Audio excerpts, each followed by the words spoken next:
The following program is underwritten by the generous support of Associates of Glens Falls and Loomis and Lipan Insurance. Since 1852, they have been assisting both businesses and individuals across the country secure the most comprehensive insurance products available. Associates of Glens Falls and Loomis and Lipan are one of New York's largest independently owned insurance agencies.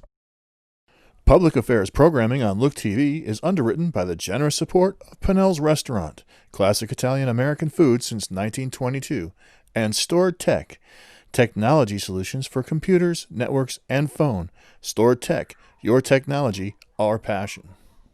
1922, Babe Ruth debuts with the Yankees. WGY signs on air. Exterminator wins the Saratoga Cup, and Pinnell's Restaurant opens its doors for the very first time. For 5 generations, Pinnell's has been preparing delicious Italian food, served in a comfortable, home-like setting where everyone is welcome. 90 years of authentic Italian recipes, 90 years of the freshest ingredients, and 90 years of the finest classic Italian dishes, all made daily by hand. Pinnell's Italian Restaurant, a Saratoga dining tradition since 1922.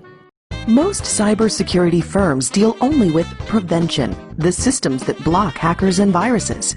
Stored Tech knows the root cause is actually good people doing bad things. So we offer a security training program which includes certifying all participants to show they understand the basics. Technology solutions for computers, networks, and phones. Stored Tech, your technology, our passion. All right. Well, welcome everybody to the Town of Queensbury regular town board meeting. It's August 3rd, 2020, and the time is 7:02 p.m. Before we begin regular agenda items, if you would all please join Councilman Harrison Freer in saying the Pledge of Allegiance. I appreciate that. I pledge allegiance to the flag of the United States of America, to the republic for which it stands, one nation, under God, indivisible, with liberty and freedom. And another thing before we begin the regular agenda tonight, I have to say something on behalf of my good friend, Ed Bartholomew. Ed left us for another place last Tuesday, July 22nd. And here are some of my thoughts when I think of it.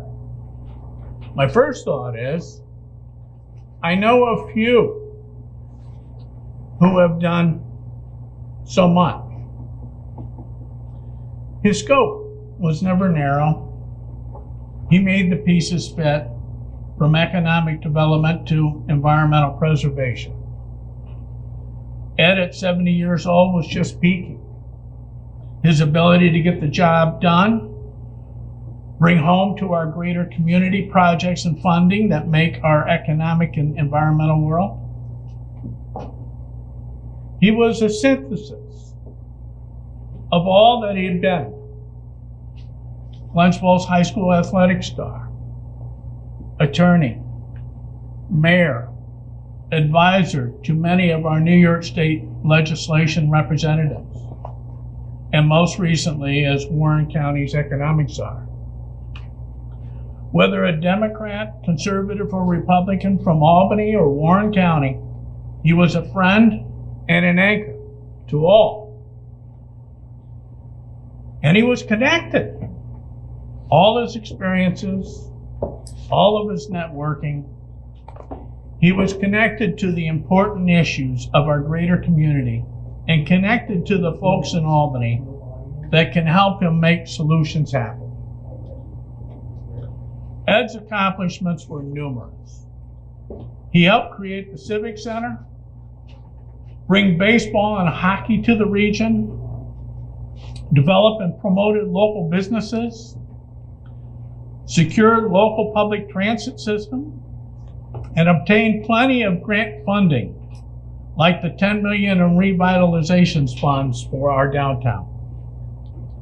Whether it be weekdays, weeknights, and weekends, it made no difference. Ed would give me a call. The 8-hour day was not Ed. Ed's work was Ed's life.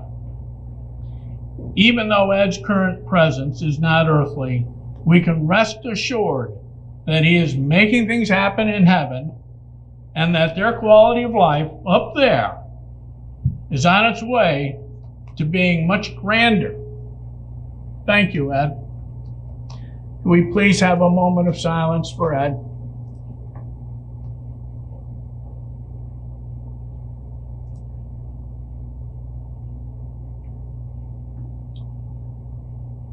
All right, well, thank you. And once again, thank Ed Bartholomew. All right, the next segment of the meeting is about our Park and Rec department. They have done something fantastic. A great new amenity to the community was added to the Hovey Pond Park, which was already a tremendously wonderful place. I would like to share a video that explains the new amenity to you. So, if this works, God willing, if this works, okay, I think we got this one.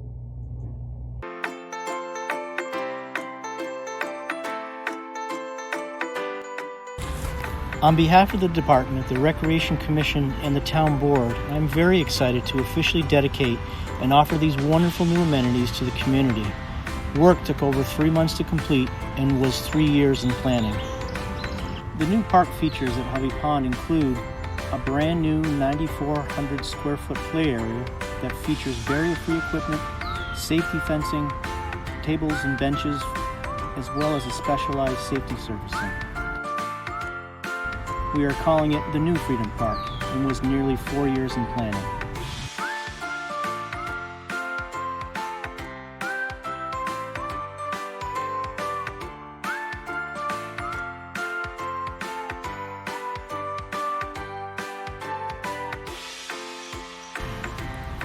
A landscaping plan for Main Pavilion, which is a 320 square foot structure overlooking the pond, also includes Adirondack chairs to relax in.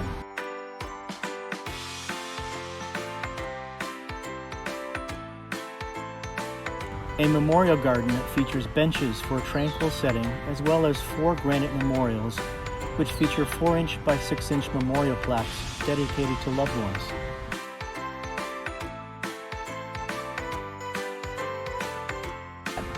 We thank the public for their patience, and especially John Delisle and Grasshopper Gardens for all of their hard work on this wonderful project. I'm very pleased to announce that the new Freedom Park, as well as the other wonderful amenities, are now open for public use.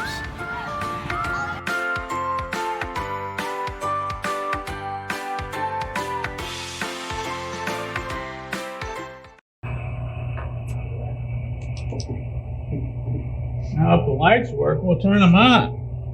All right. Okay, so our Park and Rec department is a fantastic department.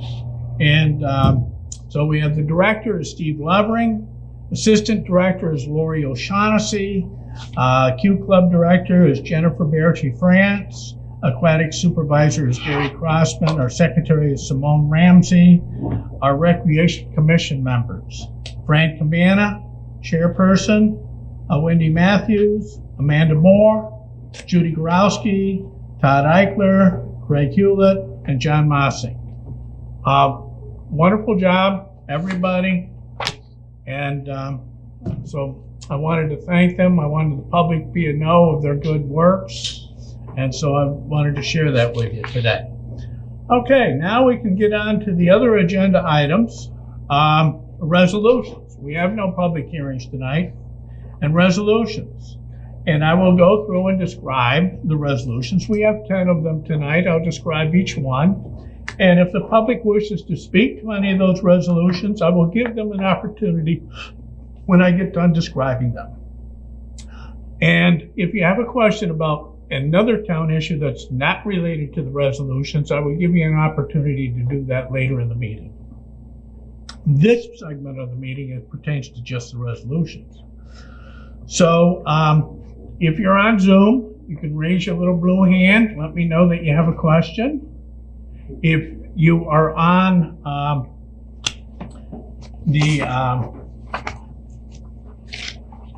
YouTube and you wish to call in, the number is area code 518-761-8225, 761-8225. And you can call in a question or share your thoughts or concerns with the town board about any of the resolutions after I explain them and describe them. Okay, and if you're present, I'll give you the opportunity to ask any questions or share your thoughts with any of the resolutions first. So we'll do that first, then we'll have the Zoom people, and those people who have questions that are watching this through YouTube and want to call in, it's 761-8225. You'll be on last. I want to give you the opportunity to make sure you got the number down. I'll say it probably a couple more times before the time comes and give you an opportunity to call in. Caller ID has to show some entity in person that you're calling from, okay? So, Resolution 2.1, Karen, if you'll share that with the public, or at least introduce it. Sure. A resolution authorizing application for funds from New York State Office of Children and Family Services. All right, this is a reimbursement. We support the Warren County Youth Court. That is a great thing. It is conducted by young people. It's a court conducted by young people for young people who have been charged, misdemeanor or violation type of crimes, nothing too serious. A lot of times it's teenagers being teenagers, but what they did was still wrong. So they'll plead their case to a youth court. The youth court will assign the punishment. Usually it's some kind of community service. It doesn't become public. The public doesn't get aware of this. There's no record of the individual. Because we were all young and stupid at one time or another, and we don't want that to trail you the rest of your life.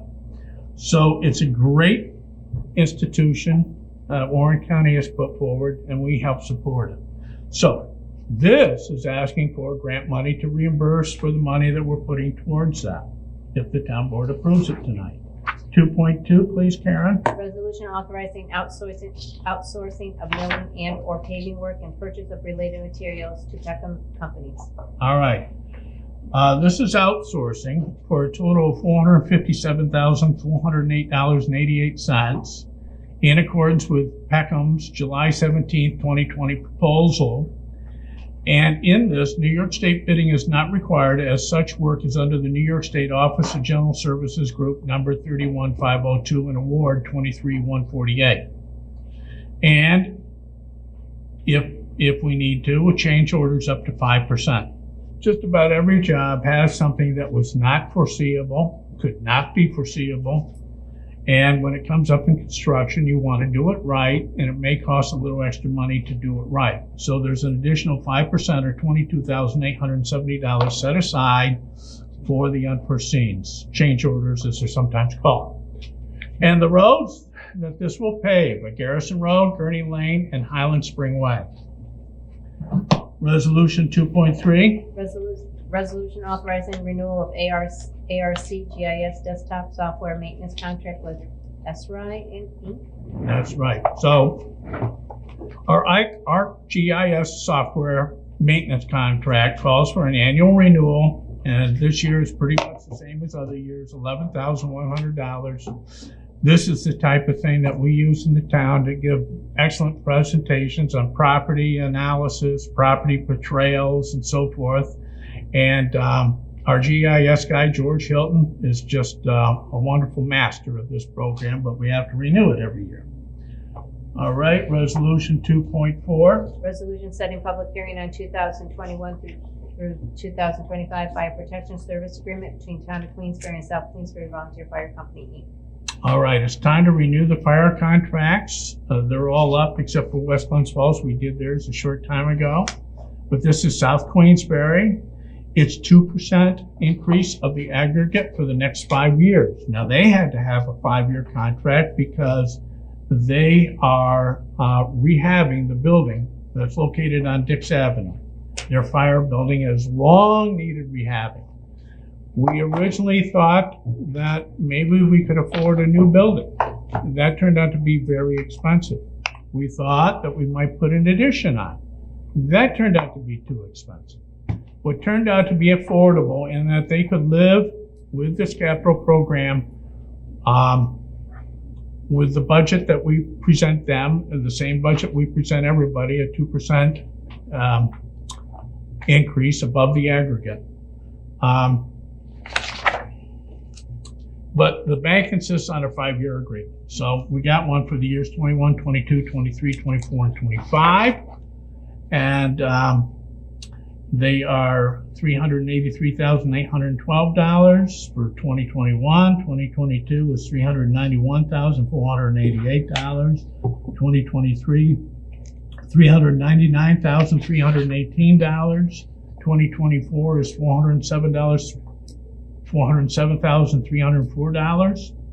And 2025 is $415,450. The point that I want to make is with our fire departments and EMS squads, we want them to plan for the future. In other words, I have them put their budget into 2 categories. The first category is going to be maintenance, operations, insurance, capital projects, and apparatus replacement. All right? The next is their debt service. For their debt service to change, this town board needs to approve it. So any capital projects, all their operations, any apparatus they want to buy, they have to plan for, and it has to be in this budget. In contrast to that, I'll tell you what used to happen. We would give them a bare bones budget, and they would come to us with each apparatus, which wasn't a fair picture of the contract and what we're paying out. So I said, let's do something different. Well, let's give you a reasonable amount, a predictable amount. This is what you got now, this is what you're going to get next year, this is what you're going to get next year, and so forth. Now that you know what you have, you know what your expenditures are, you know your apparatus replacement program, plan for it, put money aside. If you've got capital projects such as the windows, certain windows need replacing or whatever, plan for it. It has to follow in this budget. We don't want you coming back to us for more money. This is it. Now work with it. And they have been doing that. And it's been agreeable. And I want to remind the public, we have volunteer fire service. Volunteers. Hundreds of volunteers in 5 fire companies who do the work of keeping up the equipment, keeping up the building, doing the training, putting our fires out, responding to our needs such as horrible car accidents. They direct traffic. They help pick up the accident. They have the jaws of life. And they've trained and know how to use it to save our lives so that we can make it to the hospital if we have to. And they're volunteers. So all in all, we are very thankful to the men and women involved in our fire departments and help make our taxes a lot cheaper, but also they're very dedicated people. And each fire company is like a social unit. Our town board knows because they go to the banquets. They're often invited to some of their meetings. There's some camaraderie between the men and women in those departments that you can't beat. And it's one of the reasons why they stay together. But these are people who are dedicated to making our community a better place. So I think the budgets are reasonable all the way around. I'm not going to give a spiel for all of them. This is to set the public hearing. If you wish to have any say in the matter, August 17th, we will have a public hearing on these fire companies. There's others, but that's South Queensbury. They're 5-year. So Queensbury Central is 3-year, again for the years 21, 22, and 23. And again, These are numbers where they have to purchase the apparatus that they're going to need to serve our community. For Queensbury Central, they are by far the busiest of the 5 fire departments. As you can imagine, that entails Route 9, the outlets, all the businesses along Route 9 and Quake Road. So for 2021, we're proposing $835,793. 2022, $852,509. 2023 is $869,559. Also setting a public hearing, that's again a public hearing on Queensbury Central, is August 17th. North Queensbury Fire, they're the ones that wanted to go with a little bit less than 2%. They have a good budget. They're managing to get all their maintenance, operations, insurance, capital projects, apparatus, replacement, and so forth in their budget. So 2021 for the North Queensbury Fire Company is $347,000. 2022 is $347,000, and 2023 is $347,000. Again, public hearing on North Queensbury will be held on August 17th. Bay Ridge Fire Department, 3-year contract, 21, 22, and 23. 2% aggregate increases for each year. Starting with 2021, it's $503,603. In 2022, we're proposing $513,675. And for 2023, it's $523,948. So, and again, public hearing on North Queensbury Fire, Volunteer Fire Company, August 17th.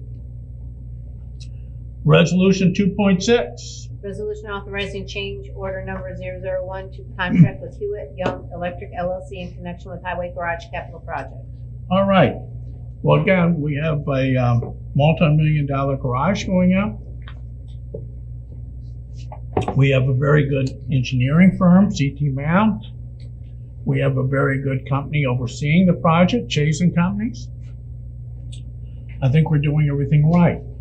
Now, one of the unknowns in this project was what kind of electrical program was going to our oil and water separator.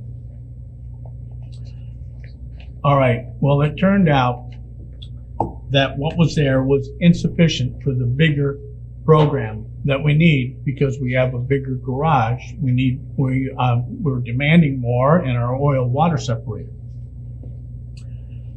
This redoing of the conduit and the electric service line over to the oil and water separator is going to cost an additional $4,539.83. And it's part of the program. This is not unforeseen. We did put them and gave them a 5% extra for unforeseen costs like this.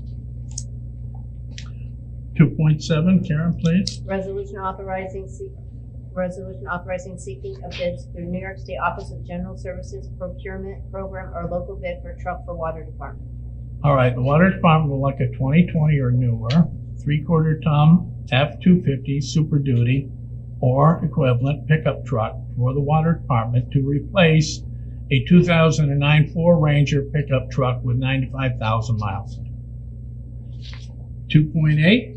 Resolution setting public hearing on Bay Ridge Volunteer Fire Company Inc.'s proposal to purchase a 2021 Chevrolet Rescue utility vehicle and use tax-exempt financing for such purchase. All right, this public hearing for Bay Ridge's proposal to purchase a 2021 Chevrolet Rescue utility vehicle and use tax-exempt financing to replace a 1997 Ford Rescue utility vehicle for a purchase price not to exceed $90,000.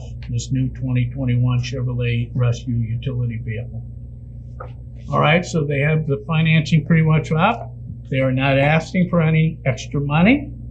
This is, as planned, fits into their budget and their vehicle replacement program. So very good, Bay Ridge. All right, 2.9, please, Karen. Resolution to amend 2020 budget. All right, pretty much small changes from our fund balance to where we have new needs for it. Resolution 210. Resolution approving audit of bills warrant of August 4th, 2020. Okay, and this is with a run date of 7/30/2020 and a payment date of August 4th, 2020, totaling $1,301,201.43. Those are the 10 resolutions before the town board tonight.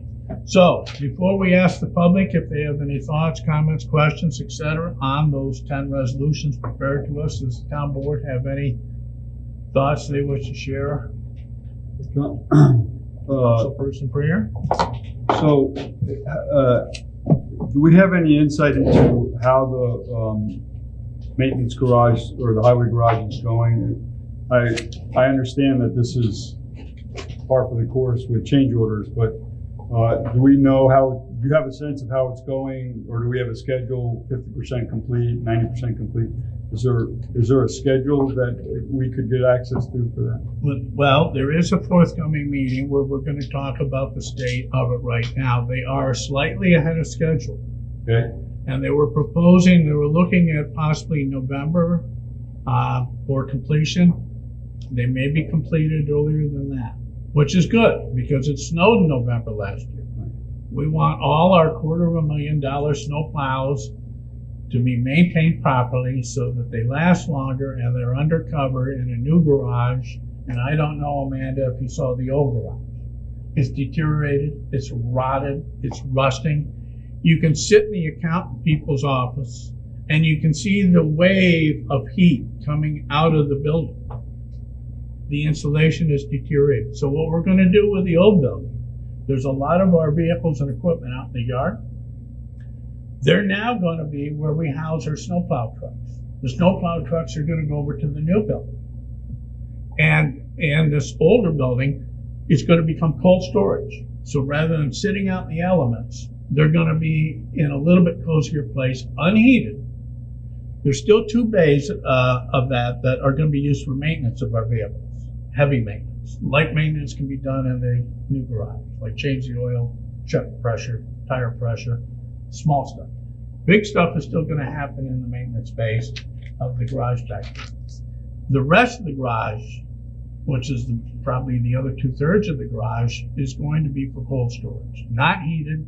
We're not going to see the waves of heat pound up into the air and get wasted. They're going to be in a lot more comfortable building, long overdue and needed. We saved for it. We knew this took years of planning.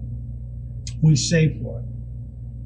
We didn't want to take out a bond that's going to obligate people to pay for it when times are bad. Because bonds don't let you go. You got to pay them. So we wanted to have flexibility when the economy got really bad, and it might be getting bad next year. We don't want to obligate ourselves to bonds. We want to pay for cash. We want to plan for it. We want to do the same things we're asking our fire departments and the EMS squads to do. Anyhow, I know that's more than. So I'm gathering that your sense is that it's on cost and on schedule. Yes, it's going well. Okay. I think this was the first change order we've seen. Right, 001. Yeah. Right. So, but I just haven't been tracking. No, if you work construction like I have, the engineering, you can't foresee everything. Right. And so there are things that are going to need to be changed along the way. We don't take these things lightly. We take a good, strong look at it. We hired a separate company, Jason, to oversee the other company. Everyone's overlooking everything. Everyone's making sure the job's been done right. I get it. I've been on both sides of that. Okay. Any other questions about any of the resolutions? Yes, George? I was just thinking on 2.2, that the road work we're having done by Peckham, Yes. that you maybe want to elaborate a little bit more for the public in terms of the funding for that. When you hear a big number like $400,000. Yeah, most of that is covered by CHIPS funding, which is federal funding that goes to the state and then comes to us. And as you know, we got backed up this year with the horrible weather and the COVID crisis and the yard clearing and then the tornado. we're going to outsource some of the heavier duty paving. This is grinding up the roads, taking that millings, putting in with new pavement and repaving the whole thing, but grinding the road down. When a road gets so bad that just paving over it isn't going to last, you have to grind it down to a new base and put a new surface on it to completely, not just pave over it. That's what's going to happen to these 3 roads, and that's why it's a little pricey. We are going to be paving other roads and the county. A lot of people don't realize that in the town of Queensbury, we got state roads, county roads, and town roads. But everybody thinks because they're in the town that they're town roads. For example, Sunnyside and Sunnyside East. That is a county road. They get federal funding through CHIPS, and they're going to have that ground down because it's too far gone. Repaving Sunnyside and Sunnyside East isn't going to work. We got to grind it down, remill it, put it together, and it should be done this summer. I know it was supposed to be done last summer, but everything got held up. It should be done this summer. And then there's some town roads that are being paved, and so August is going to be very busy with paving. Any other questions on any of the resolutions? All right, now to the public. Anybody here? Anybody on Zoom? Questions on any of the resolutions before the town board tonight? I see nobody on Zoom. All right. No people watching on YouTube, 761-8225.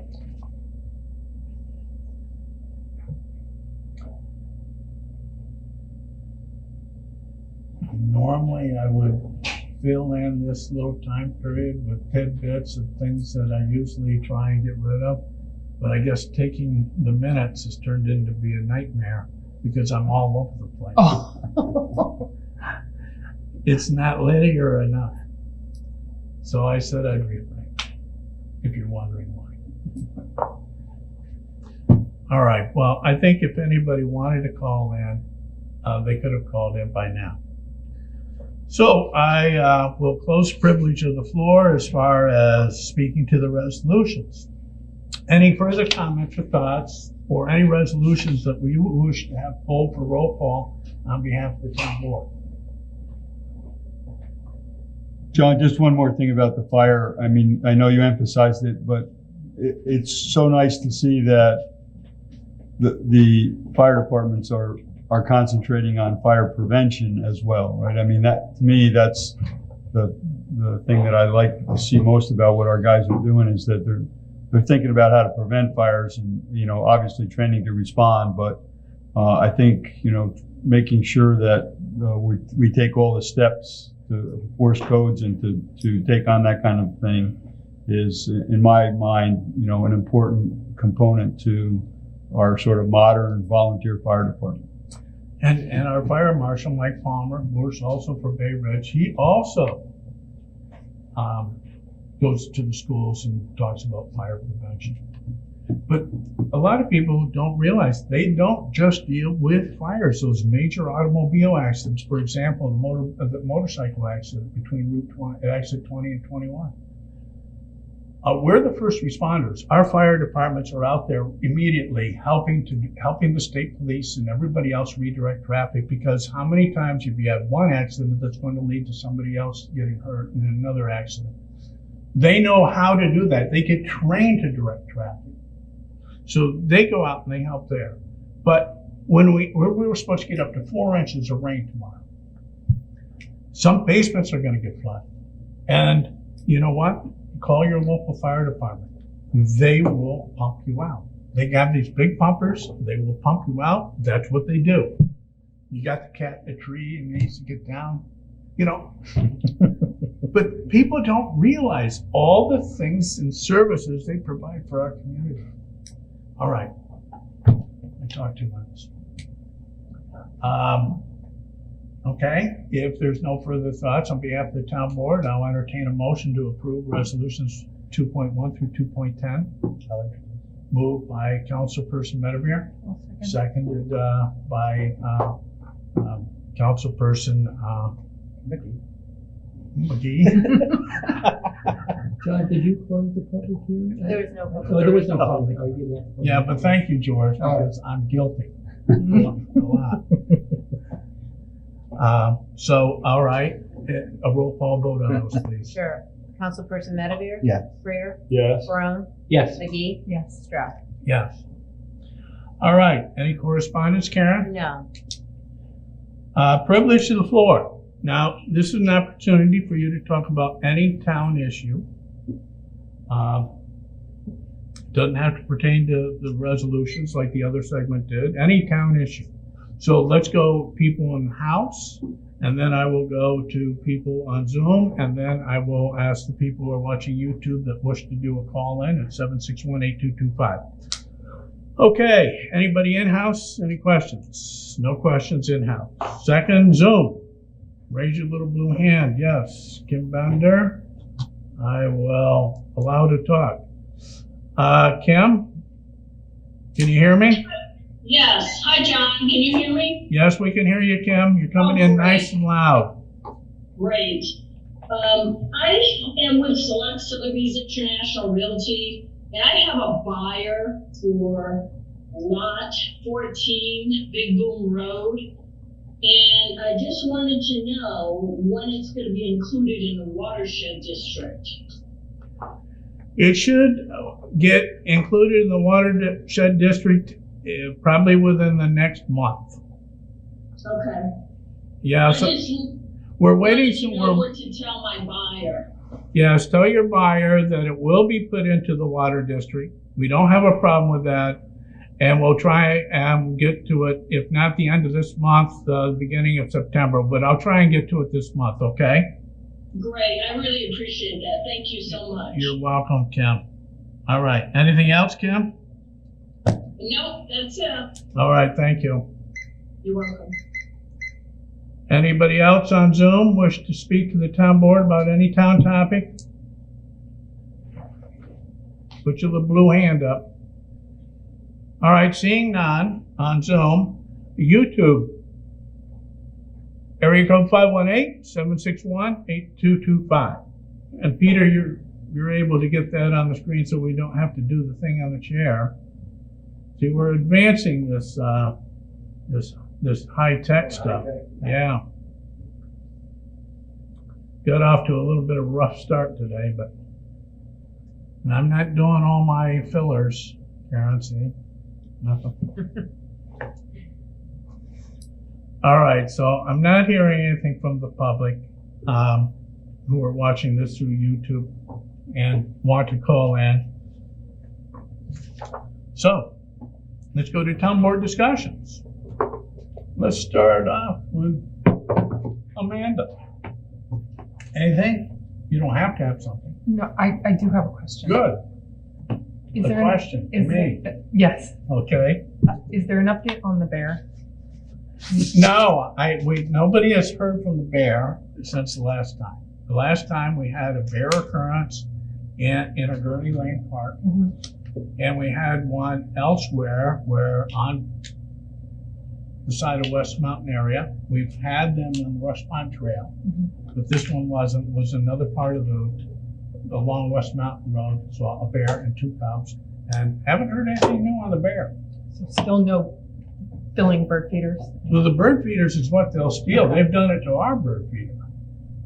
And so they ask people, when we know that the bears are active, please do something with your bird feeders. Because that's what they're going for. No, nothing new there, Amanda. Thank you. Anything else? I visited the Hobby Pond Park and it was wonderful. Yes. So my kids used to go to the other one, which we called Thunder Park, because it always seemed to have storms when we were there. But it's really beautiful. It is. And It is. people were. Did you walk on that surface? Yes. It feels like the moon or something. The I mean, pathways? Yeah, well, it looks like pavement, right? And Yeah. then you step on it, and it's cushy. You know, it's made for all kids, all kinds of kids of all abilities. And I think it'd really be hard to get hurt there if you fell. We don't want anybody to fall, but if you did, that's the surface I want to fall. Yeah, I couldn't believe it, how nice and spongy it was, very protective. And What a great park. A lot of engineering went into that park. Want to watch the video again? No. All right. Anything else, Amanda? I'm good. Thank you, George. No, I'm pretty good this week. Okay. I don't have anything. I think everything's going on pretty well. And we hear so much about COVID. I don't want to talk about it. It's still out there though, so we have to deal with everything we're dealing with. Yeah. Well, I worked today. Didn't have it ready for tonight, but we are updating our COVID response plan. And you would think, we've had people comment on our plan that for a community our size, the dynamics of our plan was superb.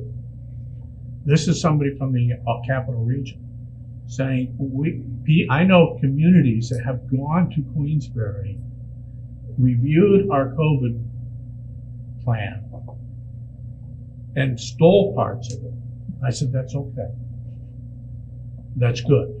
If there was something there that would make your community safer, as it has ours, we're glad to share it. And then we had the Pinnacle. We've outsourced to the HR people. We've outsourced our HR, and they commented. They have seen no other community who had a plan as comprehensive as Queensbury's COVID plan. So, for that, I have to thank this town board, and I have to thank all the department managers and the employees and the CSEA union who all inputted into that plan and made it as comprehensive as it is. And to this day, we've had no town employees come down with COVID as a result of we mismanaged things in our town. And, and also while I'm thinking of it, I also have to give another kudos to this town board because you didn't get any recognition in any local paper. 10,000 masks you've given out there to people who needed them and wanted them. They're not sitting in some big box back room. They were out there. So that's because you guys spent a lot of your time where you could have been home doing something with your family as you were here trying to help out the community. That's the kind of people you are. All right. So that's good. It's not my turn to speak, I know. I did attend a Pinnacle training session too. It was really wonderful. Okay. All right. Very good. It did work out well this year. But, on the COVID thing, we just need to remain vigilant. I know at the hospital we went several weeks without having a COVID patient. Now I think they have 2 or 3, so you just have to be careful. Well, we are, and I am updating the plan to make it even more comprehensive, to make sure we don't relax too much. We got Dan better trained. I'm glad to see that. He gets his mask. He's still here. All right.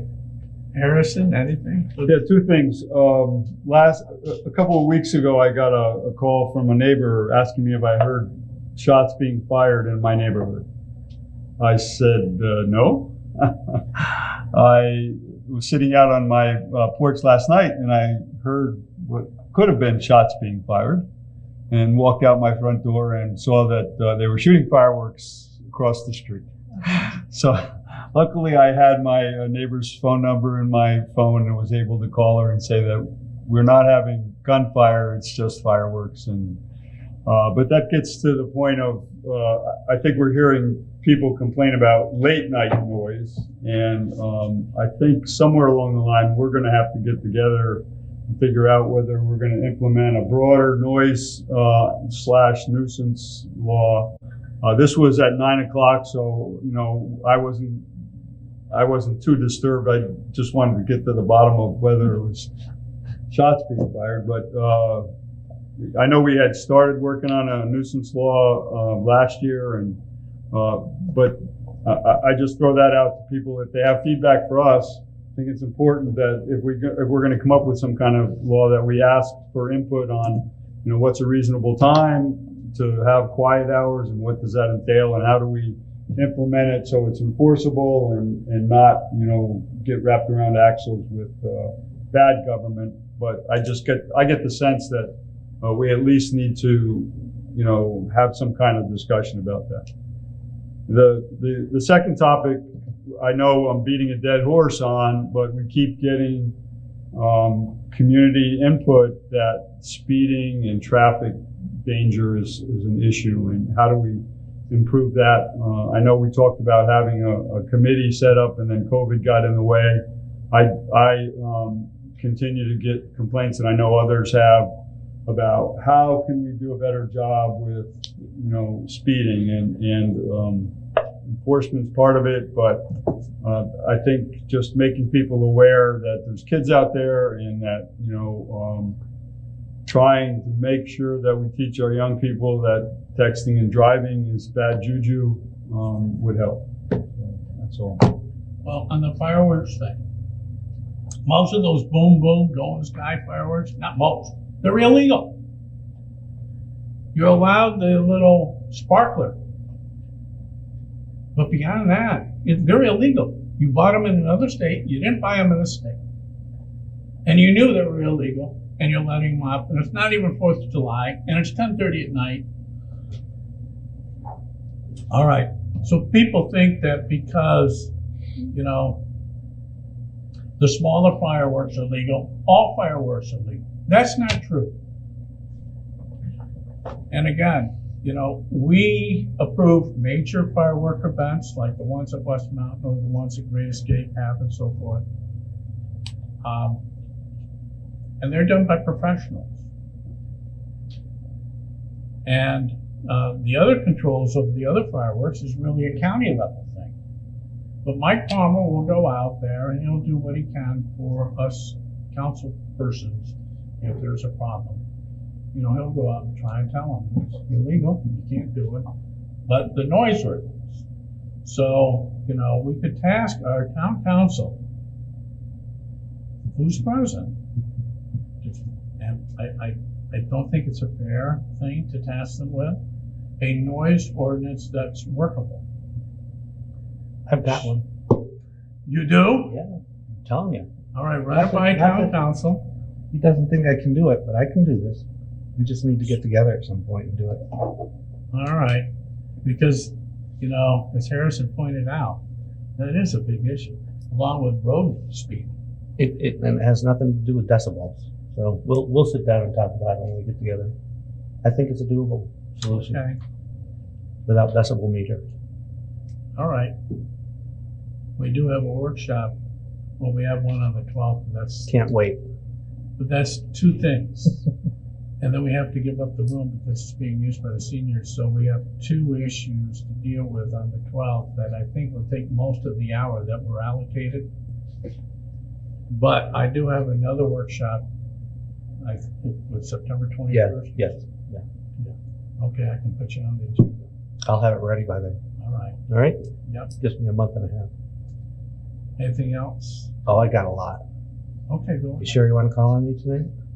No, it's, All right. you're part of the board. So I promise I'm going to use my filter. I don't have a filter. You all know that. You've seen me in action. But I don't want to be censored. So not a weekend goes by where we do not get a complaint from somebody, usually on Glen Lake, about something that has happened with a kayaker. This last weekend was the gem of all gems. Took my wife and my daughter up to Lake George. We were on our boat. We were trying to enjoy ourselves in Harris Bay. And the first incident was this guy who proceeded to play really crappy music, so loud that everybody else in the bay was complaining. And finally a neighbor, went out to him and said, "You've got to turn that music down." And they got into an altercation. I was sitting on the boat and watched this gentleman. He was all alone, smoking cigarettes, flicking, smoking cigarettes, flicking, smoking cigarettes, flicking. So I finally jumped in the water, swam over to him. I said, "Sir, please stop throwing your cigarette butts in the lake." Another altercation. So I get home to a phone call from somebody on Glen Lake who had called to complain that somebody was using their property as a toilet. This stuff has got to stop. We cannot let this go on any longer. I do have a meeting with Steve Lovering later this week to discuss the lawn tramp on Glen Lake because it's a real issue. The signs obviously are not helping one bit. I personally feel if it doesn't stop, if people don't start to respect their community, we're just going to shut it down. There's no need to put up or tolerate with this behavior. It's a bring in, bring out, and yet people feel they can just throw their stuff anywhere they want. They don't have to be held accountable. You don't have to turn your music down. You don't have to put your cigarette butt in a bottle or whatever you want to do with it. You can do whatever you want.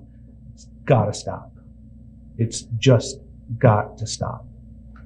Every single weekend is another complaint on somebody. Mayor Blaze is saying the same thing about Lake Shore. It's disgusting. He's never seen anything like this. Well, Lake we George talked about has this been on busy. Friday, John. You and I did. The Batten Kill, Lake George, Glen Lake. It's unbelievable. And, you know, I'm thinking there is not a single boat that enters Lake George that doesn't have to have a permit on it. Why in God's creation do we not have a fine fee list? You get caught throwing a cigarette butt in the lake, $500. You get caught throwing garbage in the lake, $500. You know, why are we not doing this? At least if we tell people don't do it, we will fine you. Maybe at least half will stop. Loud music, $500. It's not that difficult. It was so obnoxious on Saturday. I truly felt bad for the gentleman on land who I don't like at all, to have to put up with what he put up with for as long as he did. It was absolutely repulsive. And when he finally confronted the guy, thank God, because again, the music was just unbearable, except John Mundo was all right. But it was so horrendous to listen to that we just couldn't stand it any longer. And yet it just got worse and worse and worse. And then when, you know, they finally had the confrontation, it got even worse. So this behavior has got to stop. Again, I'm going to call Dave Wick, have a conversation with him. Every single boat on Lake George has to be registered. You have to get a sticker. Why are we not educating people? Don't throw your cigarette butts in. Don't throw your cigar butts in. Don't litter. Pick up after yourself. Don't pee in the lake. Don't poop in the lake. I mean, it's common sense, and yet it seems like everywhere you go, that's all you see. It's absolutely ludicrous. Glen Lake, there's no reason in the world why somebody should launch a kayak into that lake and then use somebody's property as a bathroom, period. If you can't hold it, go home. And if you don't want to respect our property, stay home. We spend hundreds of thousands of dollars every single year to protect our lakes, for our recreation, for, you know, everything we do. And I know Steve Lovering is upset with me, but you know what? We've got to figure this out. It cannot continue. I'm scared to death that this beautiful Freedom Park is going to be destroyed because people just don't care anymore. They just don't care. So I've just had it with that. But I've never been so upset as I was Saturday night, and I'm sure you all figured it out when I sent that scathing email out, that I have had enough. Enough. And I don't know what you all want to do about it, but we need to figure something out. I am going to start with Dave Wick. Let's see where we can go from there. And you know, John, we received that email from a gentleman on Assembly Point requesting to lower the speed limit from 25 down to whatever he wants. First of all, you can't lower the speed limit from 25 because if we actually bring that to the state's attention, they're going to make us increase it to 30. So let's just nip that in the bud. I'm driving down to my mom's house on Assembly Point Road yesterday, and there's a family walking down the street, refuses to get out of my way. They would not move. This is a road. It's not your driveway. It's not your front yard. It's a road. And yet we're the bad guys when we try to get by these people who refuse to get out of your way. So, you know, there again, first of all, people stop asking us to reduce the speed limits. It's not going to do a thing to help the problem. But you have to realize that you are walking and recreating on a town road. So treat it like a town road. You have people darting out in front of you all day long. I slam on my brakes, and I don't speed on that road. I know better. It's dangerous as it is. It's very narrow. But my God, these kids come out. They come running down their driveway to get to their dock. They never look. Yeah, you're right. Somebody's going to get killed, but it's not my fault.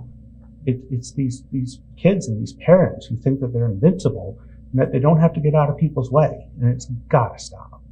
I mean, it's gotten to the point where it's absolutely just ridiculous what goes on. And, you know, I want to respond to the guy and say, you know what?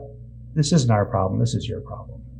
And again, for the 15th year in a row, I'm going to just preach again, get your turtles out of the road. You know, people, you have to drive around these turtles to tell you to slow down. It's an obstruction. I would love to see Dave Hatton go up there and just clear the road of all of them because they're not helping. They're only hurting. And now you've got a narrow road, you've got two cars, and you've got to avoid the turtle on the side of the road. You know what I'm talking about, the turtle? Oh, yeah. Okay. And, you know, this has been going on for years. These are stone or Snapping snapping no. turtles? There's signs these that stupid say go slow slow. turtles with a flag on it, Oh. and they stick them in the road, Sorry. thinking that, you know, they're going to slow traffic down. You're only obstructing what's already a problem. Get your turtles out of the road. We don't need them there. We know we need to slow down. People are not going to slow down because of their turtle. They're going to go speed up and try to peg it. So come on, people. Let's just, you know, grow up a little bit. I mean, it's just this guy yesterday. I mean, I just couldn't believe it. He knew I was there. He kept on looking behind him at me, and he would not get out of the way. I'm like, you know what? If this was Minneapolis, I'd run you over. So that's my speech. But I after the That's speech, the one with the filter. That's the one with the. I was good tonight. I didn't drop Yeah, any. no, you were better than I thought you would be. I was, John, I've never been so angry as I I was know, I the other don't night. blame you. I'm sorry if I offended anybody, but this has got to stop. Yeah.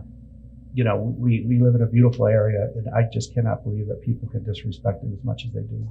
I'm just wondering why this year in particular is so bad. Well, I think it's partly pent-up frustration yeah, with COVID. I mean, everybody's a little, and it's a different clientele Yeah. trying to get Yeah. out of the you know, more tougher confines of COVID. I did speak with a few business owners up in Lake George last week when I was doing my, you know, regular work, who all said they've never seen anything quite like it with the clientele this year. People are very disrespectful. The whole mask thing, of course. People are so rude in restaurants, and it's just a different world that we live in. And I just think people feel entitlement, and you know, we're all in a tough spot, but I think that some people just feel that they deserve better. And Well, even the bike rental guy that you talked to, I felt bad for they're him. not returning the bikes. Not returning bikes, and you know, his argument was, you know, not his argument, people's argument, well, I gave you a deposit, why should I have to return the bike? I mean, this is the mentality of people. Yeah. You know, he said, I've never lost a bike in all my years, and he says, people just aren't returning bikes this year. Everything's coming back broken. It's just a sad state of affairs. I don't know what we're gonna do, but something's gotta give, because we cannot continue at this pace. So, all right, Well, thank you. I actually went over my 4 minutes, so I apologize. You're not limited. All right, thank you. He took 10 minutes of your time. All right, well, I will try and move through my stuff pretty quick. We got, talking about Dave Wick. Now, there's a man with many hats. You know, invasive species hat. Then he's got the stormwater hat. And then he has the enforcement of the lake hat. And then he has, you know, making the rules and laws and the dock allowances and regulations hat, and a lot of hats. But anyhow, on to his invasive species hat. He gave us a mid-season update. They have a comparison of their inspection season. We're up this year. Entrance for the seal, 6,845 boats compared to last year, 5,448, up considerably. Decontaminations were down. That's a good thing. 429 decontaminations were required this year versus 570 at this time last year. Decon rate is down, 8% of the boats needed to be, because they had identified invasive species on them, had to be cleaned, versus almost 10% last year. However, in this whole inspection process, and I don't know, I did send it out to you. I think the DEC did like an overview of the Adirondack boat inspection program, and they weren't very happy with the regional inspections that are going on, that some of the invasive species are getting by in the inspections. I don't think that pertains to Lake George. We're very good. We have multiple inspection stations, and those boats that go in the lake have to have been inspected. And it's a good thing, because 2 very invasive species were prohibited from going to Lake George because we discovered them on a boat: quagga mussels and fanworm. All right? Something you don't see every day, said Kristen Weil.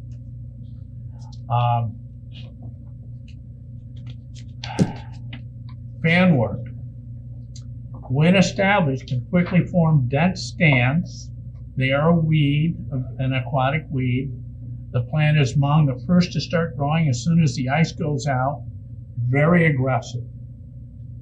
So we prohibited that from entering Lake George. Quagga mussels, small freshwater bivalve mollusks. They filter the water to remove and consume substantial amounts of phytoplankton. So much phytoplankton that the other species, the native species, get starved. And then the food chain.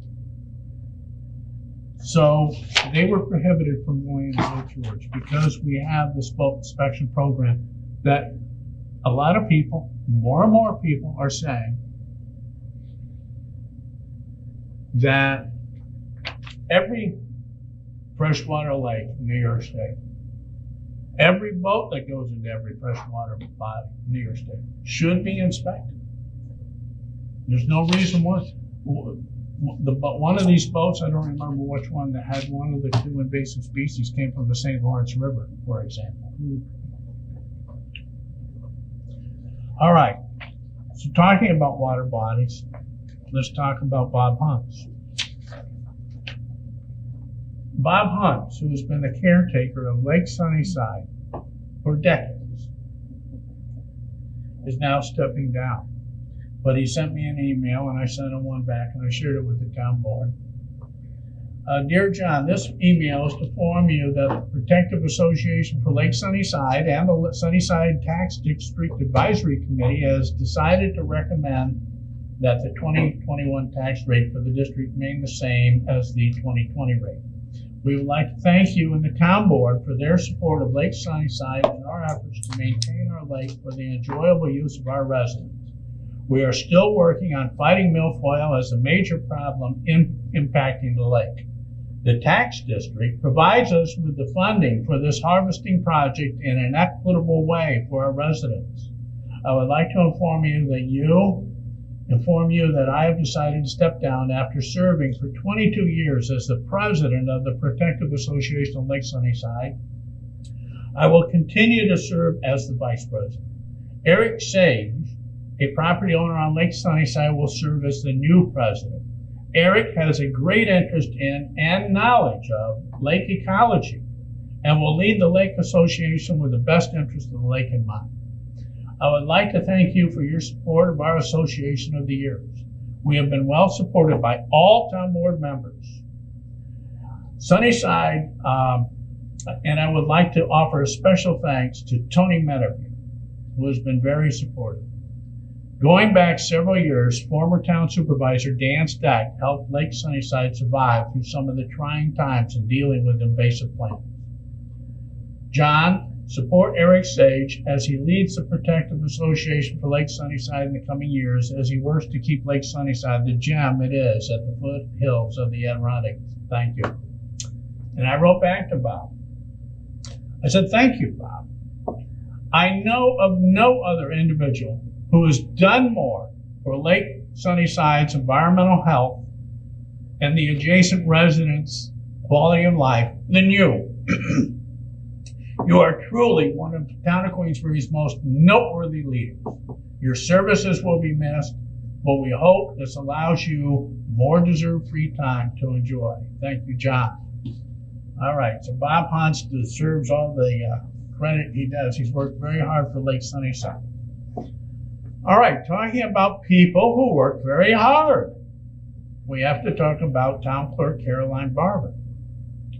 Dear Supervisor Stroud, this comes from New York State Town Clerks Association. I am very pleased to advise you that Town Clerk Caroline Barber has been voted in by our peers as a district director for the New York State Town Clerks Association. This is a distinct and admirable honor bestowed only on a few clerks of the 933 towns throughout New York State.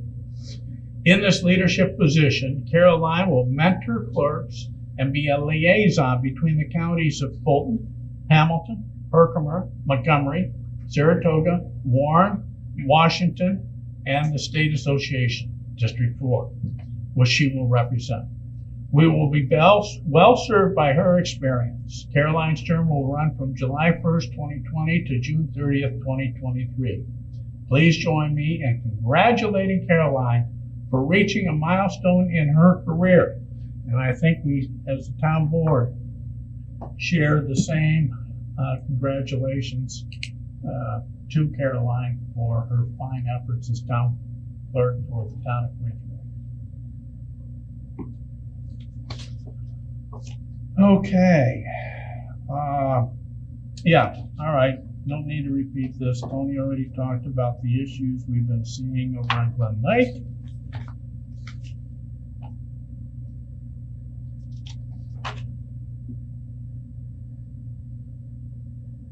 And here is another email that came to my office and says that, thank you for your leadership in this wonderful town of Queensbury. I have lived here 10 years and many places across the area. This is by far the best place to live in the United States, in my opinion. But then goes on to talk about why some people who are violating the social distancing rule and are not wearing masks. She's seeing it all over the place. Now, we have made extra efforts to take care of that in the big boxes, and if you've been in the big boxes this week, you've noticed a difference. You are not allowed to enter them, and there are people out there watching and guarding the entrances. If you don't have a mask on, you will not be allowed into the store. That's the way it should be. So I'm hoping that we are working with the county to try and make sure that the restaurants and the retail opportunities, don't take them for granted. You may have a philosophy that's contrary for whatever reason, I'll never understand it, that you don't think you have to wear a mask. That's just wrong. You know what? Maybe you don't have COVID, maybe you do. How would you feel if you had COVID and you gave it to somebody? Or how would you feel if somebody else had COVID and they gave it to you because they weren't wearing a mask? All right, so I sympathize with you on that. I don't mention the names because I didn't get permission. And again, here's one. I shared most of these with you, if not all of them. This one's about the noise ordinance. Tony's on top of that. Again, Ridge Road paving.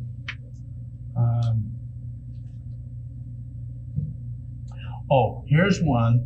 She asked me to call her, and I did. And she says, a tree came down on Sweet Road. And I called, and Dave Dool, the person that came over, with chainsaw, everything, he and another guy, cut up the tree, got it out of Sweet Road. So this is 9 o'clock at night. So she says, he deserves, and not only that, but they cleaned it up. They blew it clean and everything else. And So it's interesting because while Dave Dool and another guy were cleaning up the street that fell on Sweet Road, there was another lady who was driving, must have been texting or something, and hit one of our guys. Yeah, spun him around. Wasn't a direct hit. It could have been a few inches. It could have been very bad. And they apologized. Oh, I didn't see it. Well, the lights were on, the reflective outfits were on.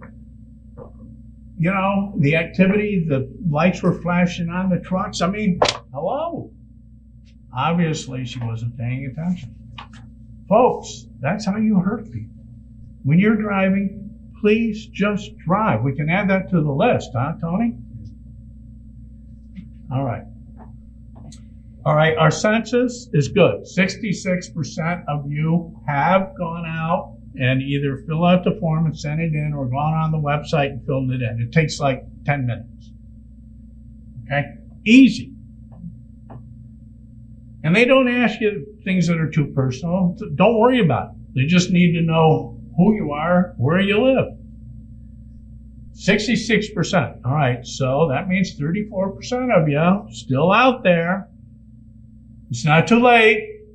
Please fill out your census thing or go online and fill it in.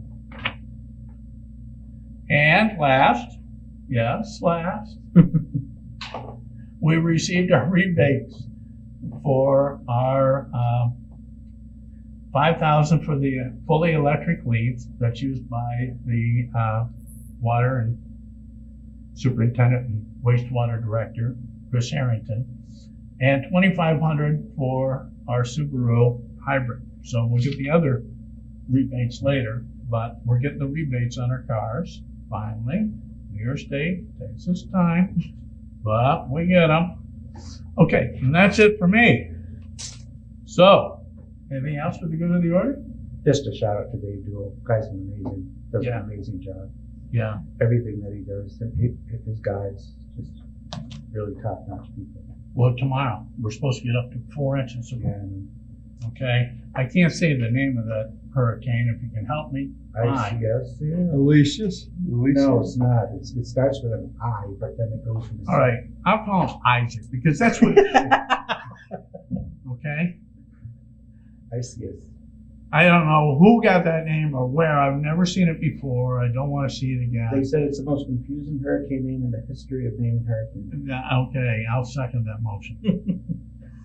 So anyhow, coming up this way, we're going to see part of that and up to 4 inches of rain. And everyone is going to scream at me when you, who will scream at Dave. And Dave's got 100 stormwater projects already, not to mention paving roads, not to mention fallen trees, you know. And we're getting to them. One at a time, we're fixing problems. But people said, well, I called you last week and it's still not fixed. You know, they're like in the queue at 101. But if it's a particularly bad situation, we will kick it up and try and address it sooner. And people are okay. Please do bring your stormwater problems to our attention. But to think that we can fix them next week is not being fair, unless it's a really bad situation. If it's really bad, we'll get to it right away. Okay. I just worry that we're going to get all this rain and one fell swoop and it's going to be a waste of water. Right? Well, I went up north just for a little ride in a little bug, and the Hudson up north is way low. Screw, you could walk across it right now, not even get wet. Yeah. Super shallow. No, you Terrible. see the shoals and I've never seen it that shallow. I remember a few years ago it was, but I've never seen it quite like this. It's terrible. Yeah, well, it looks fine around Corinth where it's been dammed up and so forth, and we take our water from the Hudson. Looks good enough, and this 4 inches of rain would no doubt help the Hudson, but, you know, anyways. And you really shouldn't be fishing right now because it's not good for the fish. But most good fishermen know that. What, the shallow water? Shallow water. Yeah, it's really bad. It stresses them. Oh. And having a fisherman nearby with this big fly is even more stressful. All right, so much for good of the order. How about a motion to, I want to thank everybody. Thank Town Council Mark Shatner. And thank you, Karen O'Brien, Deputy Town Clerk. Thank you, Town Board. Thank you, Bill Barlow. Thank you, Peter Pape Production, and Look TV, and everybody. All right, motion to adjourn. So moved. Second. Moved by Councilperson Harrison, seconded by Councilperson Perone. All those in favor of adjourning, please say aye. Aye. The ayes have it. We're adjourned. The following program is underwritten by the generous support of Associates of Glens Falls and Loomis and Lipan Insurance. Since 1852, they have been assisting both businesses and individuals across the country secure the most comprehensive insurance products available. Associates of Glens Falls and Loomis and Lipan are one of New York's largest independently owned insurance agencies. Public affairs programming on Look TV is underwritten by the generous support of Pinnell's Restaurant, classic Italian-American food since 1922, and Stored Tech, technology solutions for computers, networks, and phone. Stored Tech, your technology, our passion. 1922, Babe Ruth debuts with the Yankees. WGY signs on air. Exterminator wins the Saratoga Cup, and Pinnell's Restaurant opens its doors for the very first time. For 5 generations, Pinnell's has been preparing delicious Italian food, served in a comfortable, home-like setting where everyone is welcomed. 90 years of authentic Italian recipes, 90 years of the freshest ingredients, and 90 years of the finest classic Italian dishes, all made daily by hand. Pinnell's Italian Restaurant, a Saratoga dining tradition since 1922. Most cybersecurity firms deal only with prevention, the systems that block hackers and viruses. Stored Tech knows the root cause is actually good people doing bad things. So we offer a security training program which includes certifying all participants to show they understand the basics. Technology solutions for computers, networks, and phones. Stored Tech, your technology, our passion.